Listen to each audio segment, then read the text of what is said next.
Now it's time to talk about future trends in science communication, and I am happy to welcome Brian Trench, first of all, who is the president of the PCST network. Could you please explain what the PCST network is? Thanks, Anders. The PCST network is a network and about public communication of science and technology. The name reflects its origins in the 1980s. Probably today we would just simply call it science communication. And we bring together practitioners, policymakers, managers, program managers, researchers, educators, teachers, trainers, etc. All categories of people working in and about science communication for a biennial conference and also for more informal meetings now. Webinars, obviously, that's what we're all doing. And we try to develop and support the community of science communication.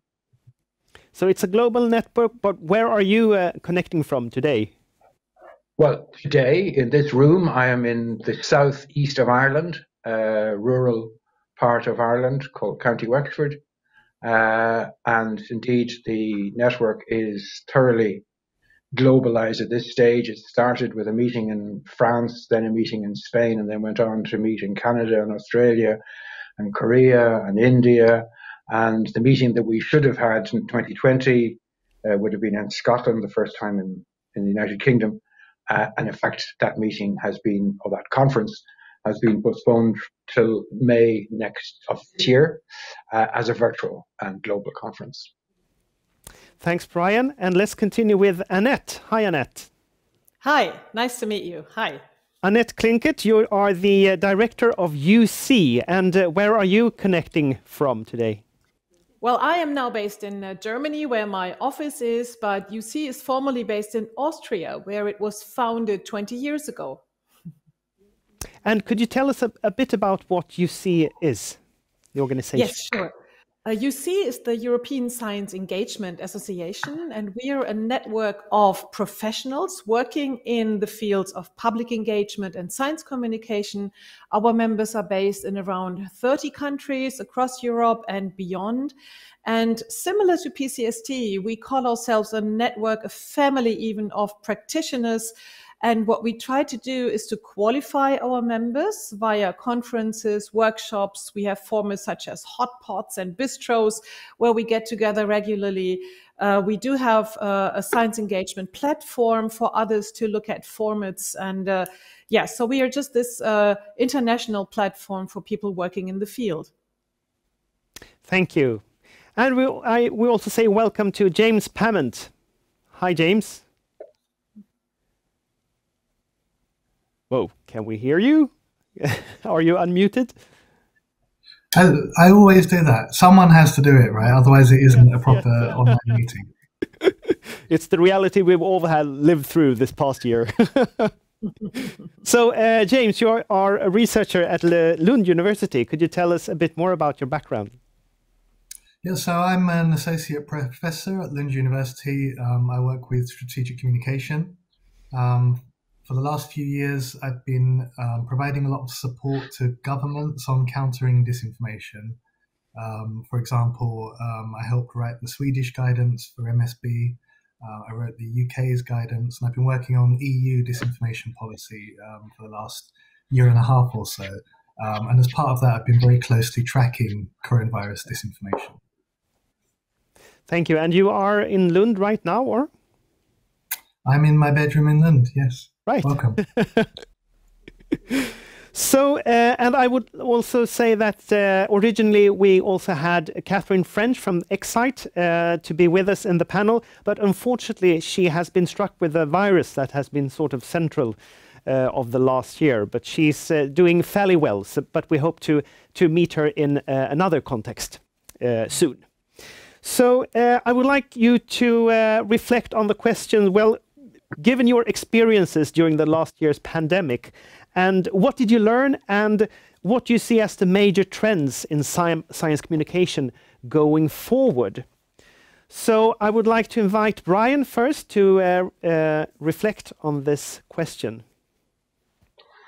Well, in the first part, I'll not particularly refer to lessons learned, but perhaps more just observations that I've made that may have implications for science communication. The first one is that there has been a public exposure on a massive scale to science in the making. That's a phrase that's often used to make the distinction between finished science, results, findings, theories, and the processes of science. And science in the making has been on public view in a way that I've never experienced, and I don't think any of us in our lifetimes have experienced, which means that the public has been exposed to the uncertainties and the unknowns in the practice of science, and has been able at some level to listen into, or maybe at best join in, the conversations of experts around the unknowns and the uncertain things. That seems to me one major observation that may have implications then for the new normal in the future. Science communication in the past year has been fully COVIDized. It's very hard to find significant amount of science communication around anything else. There's been a bit of astronomy and space science in recent days, but you know, a lot of it has been COVIDized, and I wonder again, what will that look like when the pandemic, as it will eventually do, recedes? I've done a lot of work over the years on models of science communication, and I'm struck by the coexistence in almost equal measure of a science communication that is highly prescriptive, even dogmatic, and a science communication that's that's much more caring and sensitive to the burdens of the population and reassuring. And that's, again, I think an interesting observation that may have implications for the future. So we see science communication as much less about discovery and breakthrough, and much more about, as I said earlier, processes of science and warnings about the impacts of the virus, and reassurance about the possibilities of combating and defeating the virus. Further observation would be that public trust and confidence in science has remained stable, if not actually gone up, across diverse cultural contexts, and indeed across diverse policy contexts.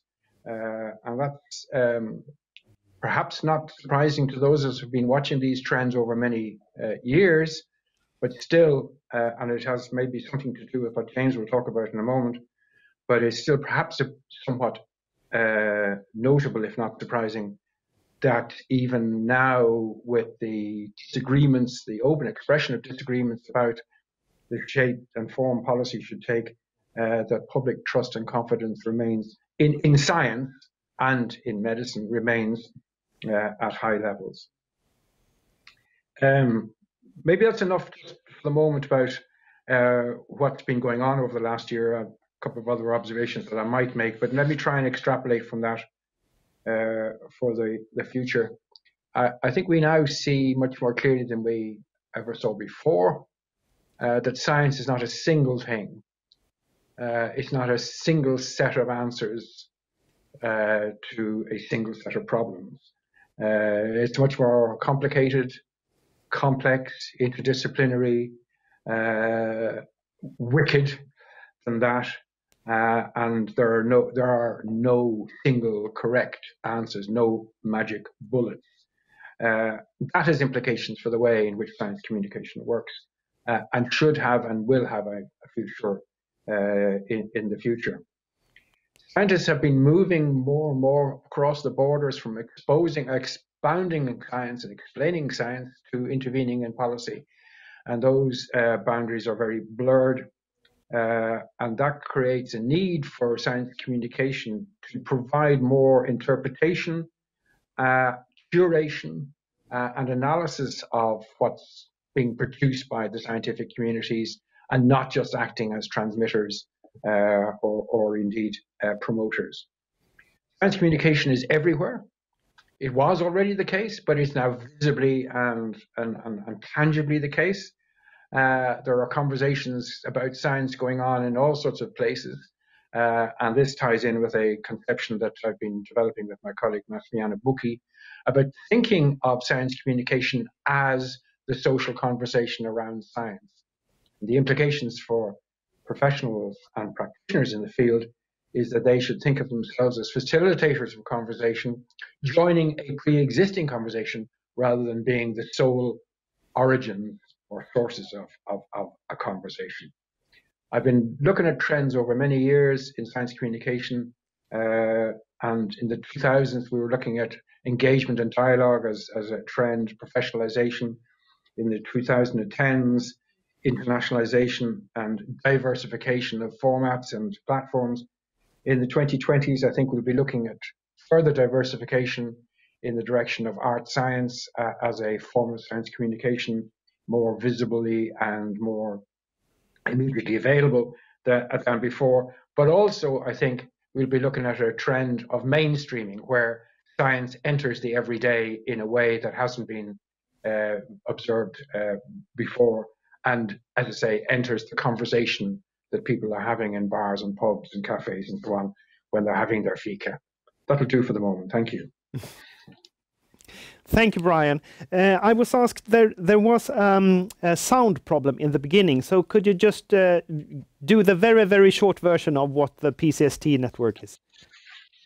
Oh, the network is an international network of science communication practitioners, educators, researchers, professionals of various kinds, and volunteers working in science communication. And it organizes a conference every 2 years, which attracts people from 50, 60 countries. And it aims to support and develop and reinforce the communities of science communication around the globe. Thank you, Brian. So let's continue with Annette. If you answer the same questions, what are your reflections? Well, yeah, let me start by saying that the pandemic for the public engagement community was certainly one of the most devastating experiences that we had, because it challenged all the activities that had been planned and needed now to be cancelled. It challenged the way we designed festivals, the way we shaped engagement concepts with different stakeholders. And the first reaction of the community was, let's move everything digital. So digitalization was seen as the solution to the dilemma we all faced. And then after a couple of weeks, we all realized, okay, let's take this time to reflect what we are doing, to reflect the approaches that we have been following for more than 10 years, some of us, and to take this as a big opportunity to define a new role for science communication and public engagement within Europe and even beyond. So what we say now is that times have never been so challenging and at the same time so exciting for science communication, because, as Brian said, suddenly the full spot of the public is on the role of science communication. And this is also true for the realm of academia. And to explain the learnings that we see and the changes that I would claim in science communication, I would like to start with a quote from the European Commission. In the Rome Declaration on Responsible Research and Innovation, they said that excellence, scientific excellence today is about more than groundbreaking discoveries, but it should include openness, responsibility, and the co-production of knowledge. And what we see in our community is that we can help science and the academic community to develop this renewed understanding of scientific excellence by helping them to meet these new standards. We can support them to conduct a research which is indeed more open, more responsible, and co-creative. In order to do that, we definitely need to move away from the mere dissemination approach, telling others about the research results that have been developed, towards a research that is in alignment with the values, the need, and the challenges of society. So if we want to move away from the dissemination approach, there's another approach we need to move away from in our community, and that is the mere focus on promoting STEM only as the epitome of research. Because as many of us see today, this promotion of STEM subjects only and the promotion of a fascination for the STEM field can be a barrier to inclusive innovation, which is needed today. So the pandemic has shown to all of us that a global challenge has more than a technological dimension. It has a social dimension, economic dimensions, psychological components, and the future of science communication and engagement will definitely need to embrace and involve more disciplines coming from science, but also from the humanities, from the arts, from psychology, philosophy, history, in order to help us to understand the complexity and the urgency of the challenges that lie ahead of us. So we need to be self-critical. We also need to focus on the complexities of the research process, not simplifying it when presenting it to others, but helping to show that the complexity is what makes academic research rich and what is actually the very fascination of science in connection to different stakeholders. So in practice, this means that we need to help researchers to connect to different stakeholders. So not just to the society, whatever this society may be, to be very much more specific about the audiences we want to involve and work with, and to help them to find links to experts inside and outside of academia who they can shape their research with in a more collaborative way. We live in a time of rapid transformation. This is true for all aspects of life and definitely true for our community, which means that we need to be self-critical in the tools we apply, in the methodologies we use, and qualifying ourselves as a community will be just as important as training researchers in their abilities to communicate.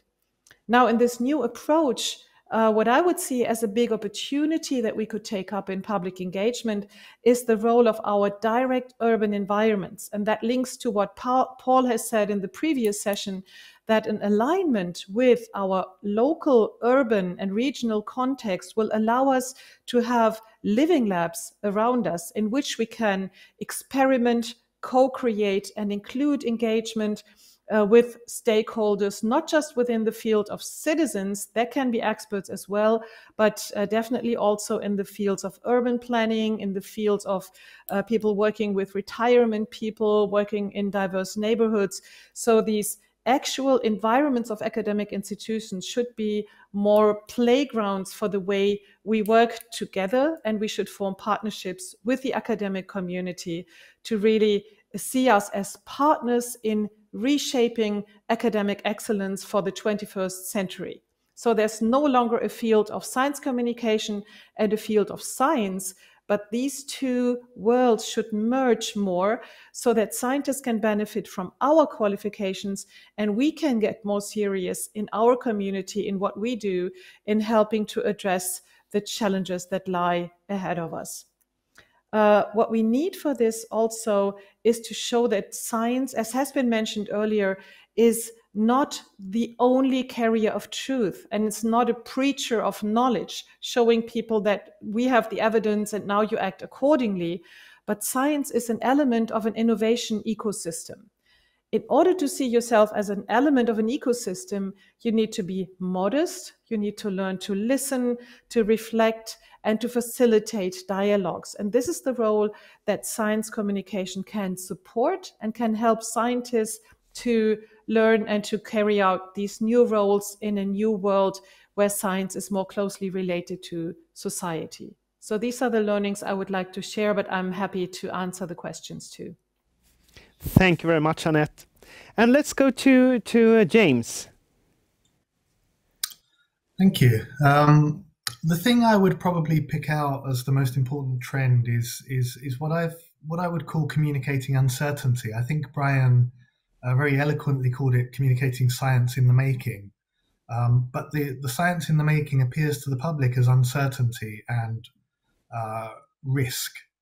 And when you're trying to communicate risk and uncertainty, I think we see over the last year that everybody has struggled with that, from the way the EU handled Italy at the beginning, to the way countries have explained their measures, their lockdowns, to the rollout of vaccines, we're really struggling to get across that sense of a scientific understanding of uncertainty and the risk that what we believe to be the best fit, if you like, the most science in process, explaining that and getting that across has been a massive challenge, particularly as the people who are consumers of this kind of information, some of them are locked in these hyper-partisan debates on social media, which is where I spend a lot of my time trying to learn about how people are kind of consuming this science.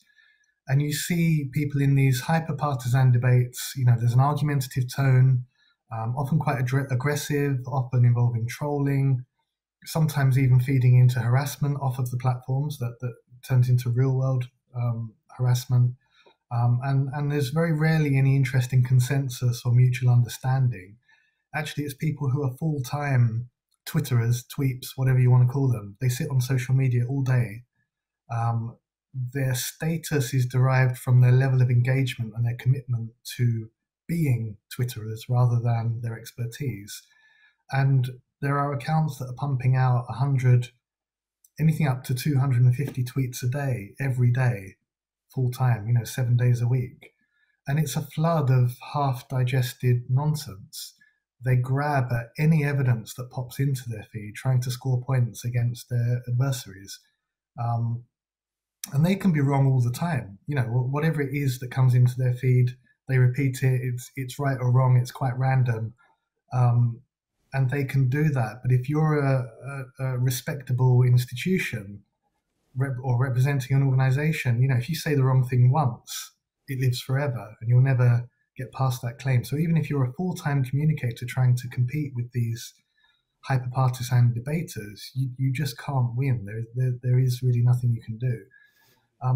The kind of arguments they're using are also extremely difficult to work with. A lot of social proof. My cousin's best friend's sister's friend took the AstraZeneca vaccine and their arm fell off.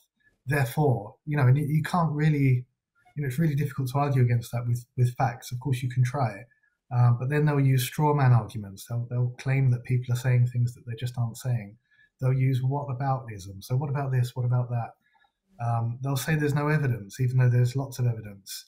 They'll switch between a conversation with you to kind of grandstanding. And representative of this organization claims this when you were just having a direct conversation with them. They'll switch to ad hominem and try to discredit the organization or the person. And they will often, because the ends are so much more important than the means, truth doesn't matter. Because if something ends up being false, well, it doesn't matter because it's just an example of the kind of things that you do anyway. So even, picking out the facts doesn't change anything. So like a combination of these rhetorical tactics from people who just flood social media posts all day, every day, it's very hard to counteract that. It's pretty much undefeatable. One of the other really interesting things is these partnerships of convenience in their need for tweets and retweets and reinforcements and positive comments. They'll interact with networks through keywords without necessarily understanding what those networks actually do and what they believe. So, for example, one network I've been looking at was critical of public service and the way public service has reported on coronavirus. And so they started using these keywords that brought them a lot of likes, basically referring to public service as state media. Obviously, the difference is that state media isn't editorially independent. State media is led by the government. So they started using this term, and it drew in these other networks of people who are interested in defunding public service, but have absolutely the opposite goals when it comes to how coronavirus is being handled. And it doesn't seem to matter. They just enjoy the intention, even if it goes against their core objectives. So the hyperpartisan debate is a real problem. It's something that exists in this uncertainty, in this science in the making, as Brian called it. These gaps, these risks, these things that we're trying to communicate and reassure the public with, and it creates substantial problems, I would say, for the future of science communication. A few options for where we might go with this. One option is to give up on hyperpartisan audiences altogether. Just focus your energy on people who are ready to listen, and as much energy as you can spare on what we might call the thoughtful undecided, the people who are persuadable. I think we need to start to accept that science communication isn't just about facts and messages, it's also about situational awareness, threat intelligence, and risk assessments. We need to start rethinking about how we do communications and the kind of tools that we're drawing on. Thank you very much, James. Thank you. And thank you to Brian and Annette. Unfortunately, we are running a bit short of time, but thank you for your very interesting and highly valuable contributions. We'll continue the discussion in Eftersnack after the conference. So please continue there. Thank you very much, Brian. Thank you, Annette. Thank you, James. And we are going to add some more perspectives to the discussion with inputs from our colleagues around the world, as you saw in the beginning of the day in this short film segment. So we will get perspectives from Germany, South Africa, Australia, and Brazil as well.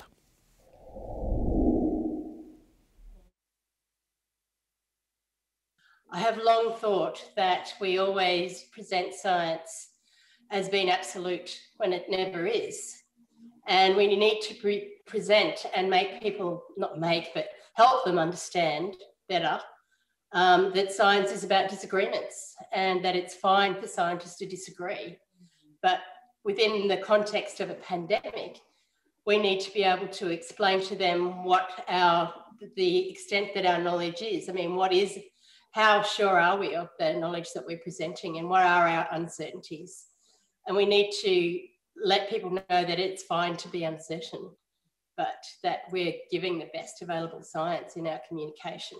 The best way to create change is through participation, where science is one of the actors in that participation, not the driver necessarily, and certainly not the main actor that's happening in solving that problem. So science becomes one of the actors in participatory science communication that looks to solve some of these big problems that we face.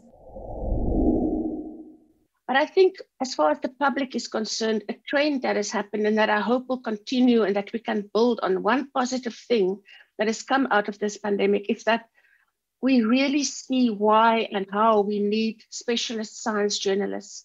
And we all know that the media around the world is in crisis and that science journalism and science journalists specifically have been hit hard.